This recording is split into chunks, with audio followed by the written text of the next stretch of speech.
So, good day everyone. I'm Ben, an aspirant young designer representing the Philippines. So, let me tell you a story of a tragedy that hits in our country that took the lives of millions of people across the regions. This is a story of an agricultural community, my people, my own story.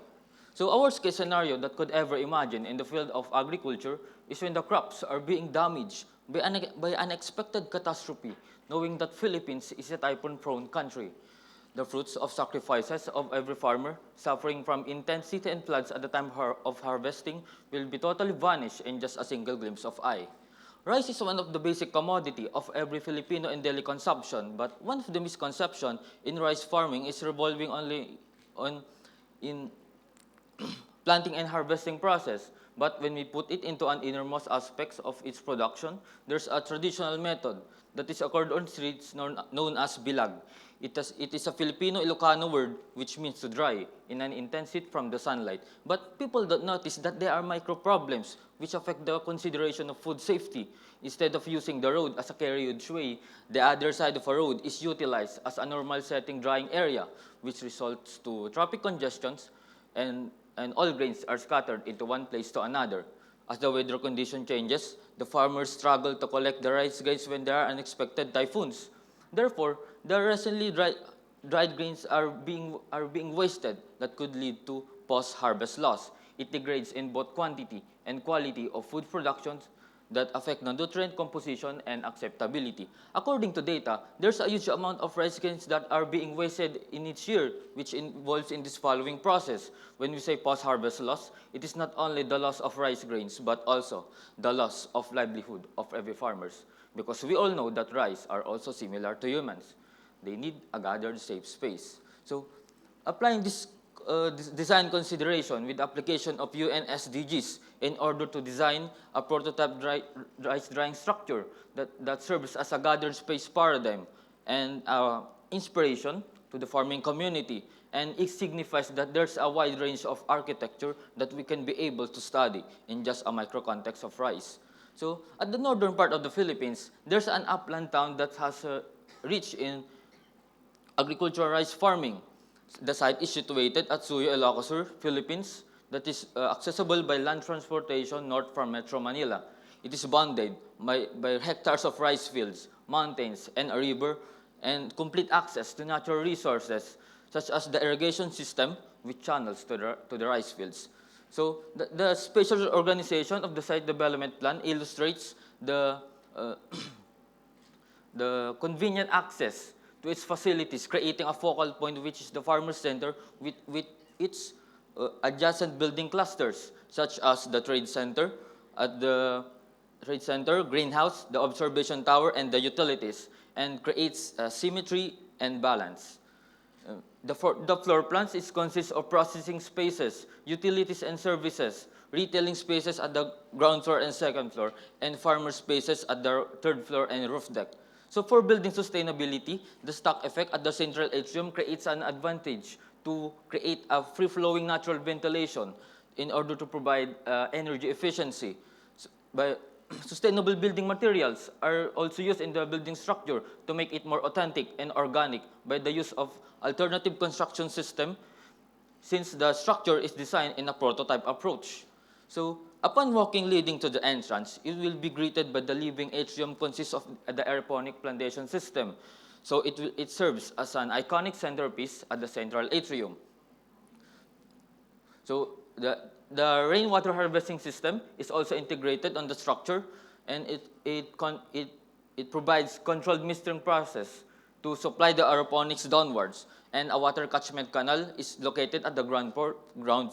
And in terms of sustainability, it serves as a cleaning water maintenance for the tractors or kuliglig in the Ilocano term. So for the building typology, the building typology of the structure consists of four decreasing building footprints that emulates the mountain ranges around the sites. So with the rice recess stalls that are attached on the main building. So the facade consists of horizontal and vertical louvers with hanging plant bushes sprawling to its perimeter. So the facade is also seen at the corridor of the building. It is called the eco corridor. It serves to protect the, the building from the direct heat from the sunlight when it hits the interior of the building. So this is the transition between the building and the mountain ranges that creates a camouflage effect from the vast greeneries.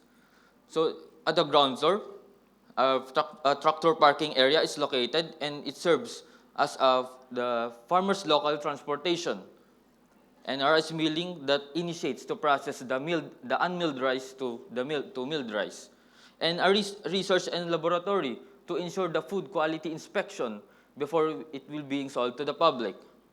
And after inspection, a rice retail stalls is provided, and the stalls is designed on what variety of rice that they will going to buy.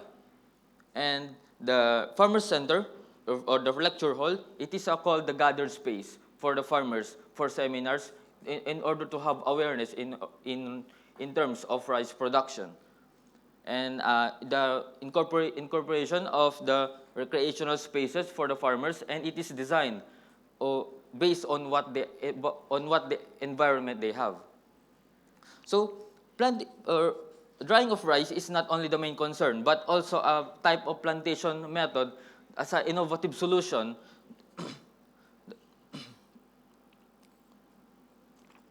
in order for the farmers to have a convenient method in rice farming. So the provision of greenhouse that stabilize microclimate, and it is called the growing adaptable environment in these modern times. So the provision of trade center and the function of this space is a multi-purpose use. That's why the strategical layout is an open plan at the ground floor. So it will be a flexible area for trading, socializing, exhibition, and a bagsakan center.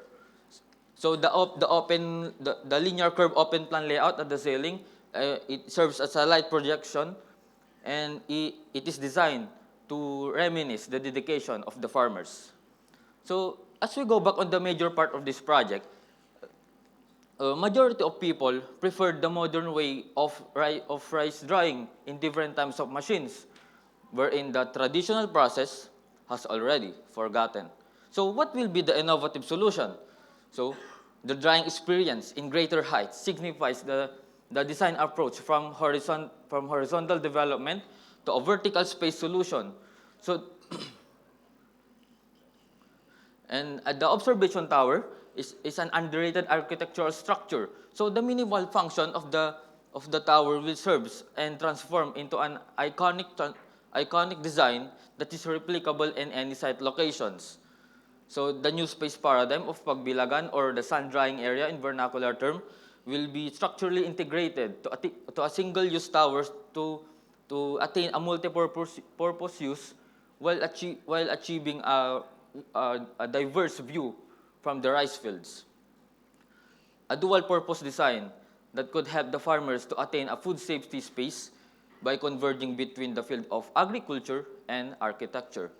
So this is the form of the tower. So the form of the tower is derived from the micro-component of rice, which is the rice grain, and it is evolved on how the rice are being processed and translate into an architectural design concept.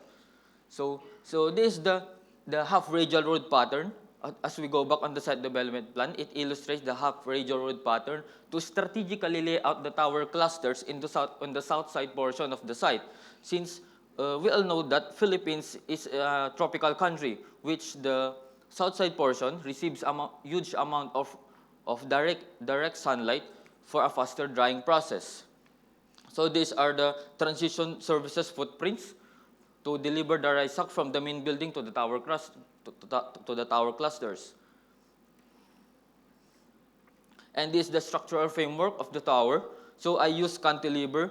So in order to provide that can be able to carry a heavy load in a long span without compromising the iconic design. So these are the tower typology in innovative circulation in 8 rice drying stages. So I use, as you see on the terms, I use Filipino-Ilocano word so that the people in that community will easily understand the traditional way of bilag or the sandry. So at the first stage, discarga or drop-off, the farmers deliver the rice sacks directed to the drop-off area where the rice sacks will be segregated. On the second stage is bunag. The hydraulic lift elevator will lift the rice sacks going to the upper level for the convenience of the farmers. And this, the most important thing, is the third stage, is the bilag. It is designed in a split-level platform so that they can easily pour down seamlessly the rice grains to the collecting area. And the fourth stage is linong or to shed, the provision of mechanical roof shed system so that it will be a protective element from heavy rains. So this is the design of the roof shed system in accordance to sunpath orientation. So the first one is the 30-degree rotation. This is used in rainy days. And 90-degree rotation for normal state, and 45-degree rotation in noontime. So this is the moving diagram of the mechanical roof shed system which connected to the scaffolding support with roller bearings with polycarbonate sheets to maintain the warm temperature. So in fifth stage, akop or to collect. So the funnel tube system allow the farmers to easily transfer the rice grains in a filtration container before it will proceed for packing. So the sixth stage is sako. There are connecting tubes that serves as a receiving mechanism which the farmers can easily place the rice sacks for packing. And the seventh stage is kamarin or storage. The farmers can put immediately to the storage area for a safe space. And the process will be repeated on the next day. And the eighth stage or the last stage is sako or to sell. So there are connecting modular boxes at the ground floor and serves as a retailing spaces for the people who only buy sacks of unmilled rice. So these are the innovative circulation in 8 rice drying stages. So as you notice, I actually retained the traditional process of rice drying because it is a concept of vertical solution so that the remaining spaces at the ground will be utilized for agricultural rice farming. So for the estimated drying time, in streets 4 to 5 days, but in tower 2 to 3 days. Theoretically, the higher the elevation, the faster the drying process. And for farmers' efficiency, in streets 5 or more people, but in tower 3 to 4 people. Theoretically, the less number of workers, the more efficient it is. So in off season, the tower will transform into another purpose for drying other agricultural crops that is needs for sun drying. Towers are more than just structures where the grains are poured on its top instead of scattering along the streets. Applying this color scheme symbolizes harmony and perfectly matched to the colors of agricultural environment to witness the authenticity when it comes to materiality. The Sustainable Development Goals by United Nations introduces quality services that promotes food security, complete access to natural resources, the importance of research center, the resiliency of the farmers to minimize the economic loss, and the partnership of Department of Agriculture. So, as I internalize this quote, I actually remember my core memory since I was a child. I want to offer this project to my grandfather, which is a farmer, an inspiration, which I've been witness his dedication in order to provide our daily needs. Farming is not an easy job, but through architecture, we can make a difference. Designing a prototype development center focuses on flexibility, innovation, replicability that synchronize to the economic needs and demands that will increase the level of agricultural productivity. Rice is our staple food that builds connection across Asian countries and binds us towards economic progress. Purposeful design is not only the technical aspects of architecture, but rather how the farmers interact with the structures to tell a dignified advocacy. It is also an opportunity to pay respect the hard work of Asian farmers, showing how resilient we are in times of calamities. Once again, this is Bilag, from scattered to gathered space for sun-baited grains. The integration of Rice Drying Observation Tower to a community development center for rice farmers.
That's the story behind the design and the design behind the story. Thank you and mabuhay.